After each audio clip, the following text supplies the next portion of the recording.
Spirituality is such an overused word, it's gone beyond cliche. I don't even like to mention it in public anymore because I know people are going to roll their eyes and groan. But when I ask an audience, wherever I've traveled, and I ask the audience the following question, I always get the same answer. I ask people, first of all, do you consider yourself a spiritual person?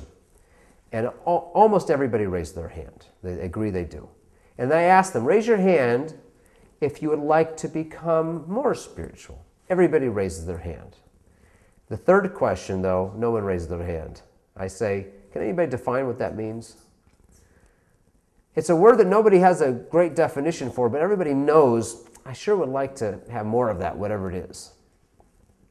So I'm not going to shy away from the question, but I would like to focus your attention on the question and what it might mean. Spiritual, in my definition, this is just a definition, but I think this is based on what Judaism teaches. Spiritual means any experience that I have or any action that I do that is directed toward or by that aspect of self that we call soul, as opposed to that aspect of self we call body. Anything that is bodily centered we call material. So I counterpose spiritual with material, not with physical. What does that mean exactly? Well, it's based on a very important assumption that I'm assuming that you have, but maybe not everybody has, which is there is such an aspect of self called soul. I can't find it with a scientific lens. Where's the soul I've looked for? I can dissect bodies and not find a soul. Where is this soul? We understand and we believe that there is this aspect of self that exists before there's a body, before a person's born, and after the body's gone and disintegrates, there's some aspect of self that continues. That's a fundamental Jewish belief. That aspect of self that exists before and after the body, we label that soul. And right now, while we're alive, the body and soul, these two aspects are fused together. So really, I'm a sum of the two. But put them in perspective. One is enduring and endures beyond this lifetime, and the other is temporary.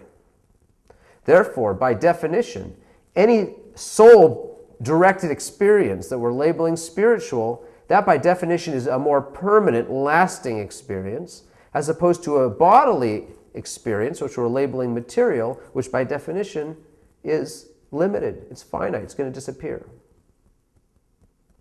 Therefore, what a person needs to do who wants to become more spiritual, first and foremost, is to be able to look in the mirror and say to myself, I'm a soul. My essence is soul. I want to live as soul. I want to feed my soul. I want to touch my soul. And that aspect of me I call body, that's a tool in order to enable me to do things, to create spiritual actions, to create positive karma in the world. But I'm not here to feed my body. I'm not here to direct my attention towards my body, rather to use my body. And a wonderful metaphor given by the rabbis is, or an analogy, is a rider on a horse. The rider is akin to the soul, and the horse is akin to the body. Left undirected, if the rider just sits there, what's the horse going to do? It's going to wander to that pasture or this pasture, find out whatever looks tasty, that's where the horse goes. Tremendous potential, but it can go anywhere if you let it go on its own. On the other hand, if the rider decides to take control and direct that horse, the rider can go far, far, far distances, much farther than he could go without the horse. That's the key to successful spiritual living, is to recognize that this body, this aspect of me that's body, is a horse. It's a tool that I can use to go places, but I've got to take control.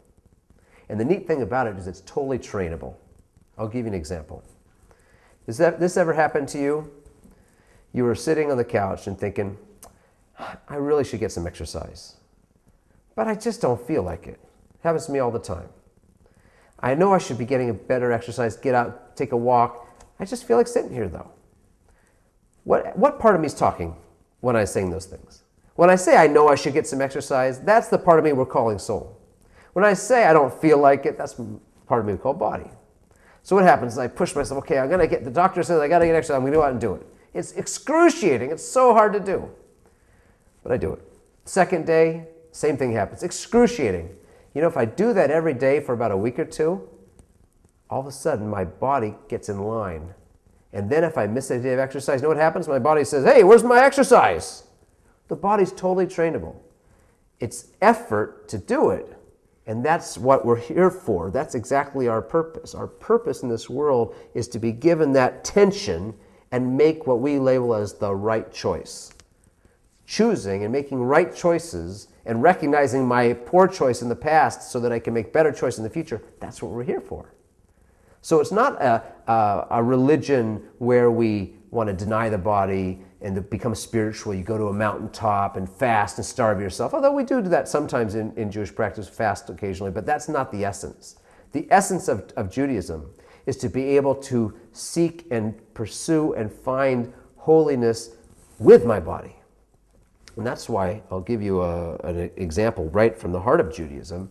The holiest day of the year, everybody knows, is of course Yom Kippur. Right? The holiest day of the year, everybody knows that. Yet, if you look at how Yom Kippur is written in the Torah, it's written Yom HaKippurim, Day of Atonements. And the mystics teach us there's something hinted there. HaKippurim could be read as the day that is like Purim. Because what is Purim? How's Purim compare, contrast to Yom Kippur? On Yom Kippur, we have a big meal and then we fast. On Purim, we fast, then we have a big meal. Not just a big meal, we even drink. And some people drink to get drunk. And that's part of Purim. How is that possible? How could that be? How could Yom Kippur be the day like Purim? Because Purim, in a sense, is a holier day than even Yom Kippur. On Yom Kippur, it's easy to be holy when you're fasting. Anybody can fast and be holy. That's easy. That's an easy type of holiness. You know what's really hard? Is to get blasted and still maintain your sense of holiness. That's a higher level. But that tells us what life is really for. Life is, for the highest level of living, is to be able to be on a spiritual, straight as an arrow path, even when I'm feeding my body. But remember, it's because the rider is in charge of the horse and not the other way around. That was very good.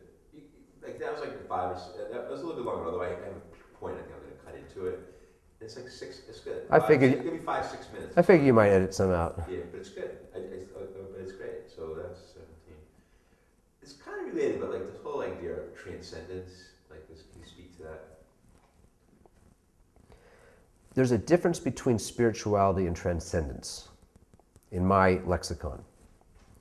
Spirituality is my ability to live as soul and not as body, and where my body serves my soul and not the other way around. Based on that definition, the way anybody can be spiritual, Jewish, non-Jewish, doesn't matter. You don't have to be religious. Spiritual means savoring a juicy piece of fruit and really enjoying it and not simply just eating it. Listening to a piece of music and letting it enter your soul and not simply just letting it go through you.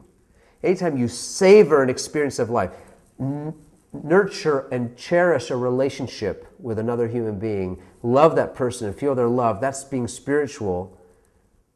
That's not particularly religious. That's spirituality. What's transcendence? Transcendence is when I take that same spiritual experience of that nurturing and that savoring, and I realize this experience is a gift. This experience of this apple is a gift. The fact that I have this juicy, wonderful, luscious fruit, the fact that I have taste buds to taste it with, the fact that I have eyes to see it with, that we have a market economy that allows me to buy them for a few pennies. All this is a gift from the totally transcendent, infinite source of everything. A person who has that sense of appreciation and amazement is now transcending the experience. So it's both. It's both spiritual and transcendent. You can have spirituality without transcendence, but you cannot have transcendence without spirituality.